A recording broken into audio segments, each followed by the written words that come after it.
So who is this Russian ambassador that is causing all this trouble? Joining me now is Peter Baker, chief White House correspondent for the New York Times. He lived and worked in Moscow when he was the Moscow bureau chief for the Washington Post. So, Peter, in your opinion, is Sergey Kislyak a diplomat or is he a spy?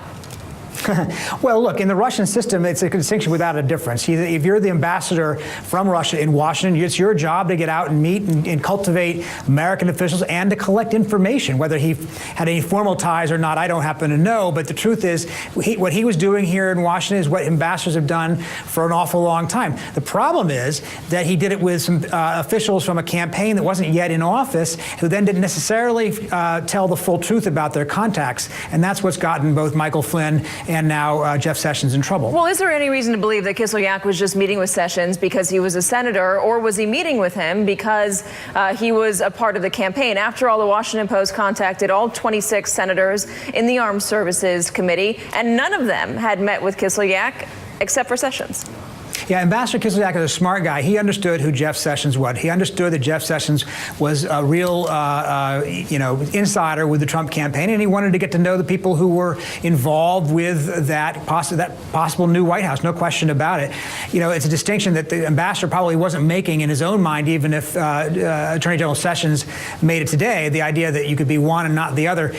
Ambassador Kislyak saw a person who was a rising star, somebody who was obviously going to be important in a new Washington if there was going to be a new administration under Donald Trump, and he wanted to make some contacts. Did he have any connection to the KGB? Was he KGB at any point? There's nothing in his resume that tells us that he was. He's a career foreign ministry official. He was here in Washington in the 80s during the Soviet era as a young diplomat. He was the first ambassador to NATO after Russia emerged from the Soviet Union. So there's nothing that specifically ties him, on paper at least, to the security agencies. But you've got to remember, the embassy in Washington for the Russian Federation, it includes the secret services. It includes the security services. So he clearly knows those people, even if he wasn't particularly. Does he have some oversight over the security services? Well, the ambassador here in Washington does have, a role to play, but it's also a very opaque system. We don't really understand fully exactly, who runs what where, but he certainly understands how the services work and interacts with them in the same way that probably the State Department does with our CIA. And Peter, your paper, the New York Times, is reporting that the president's son-in-law, Jared Kushner, also had a meeting with Kislyak and Mike Flynn back in December. So how damaging could this be for Jared Kushner? Just another person in the Trump transition that had a tie or a meeting with this ambassador.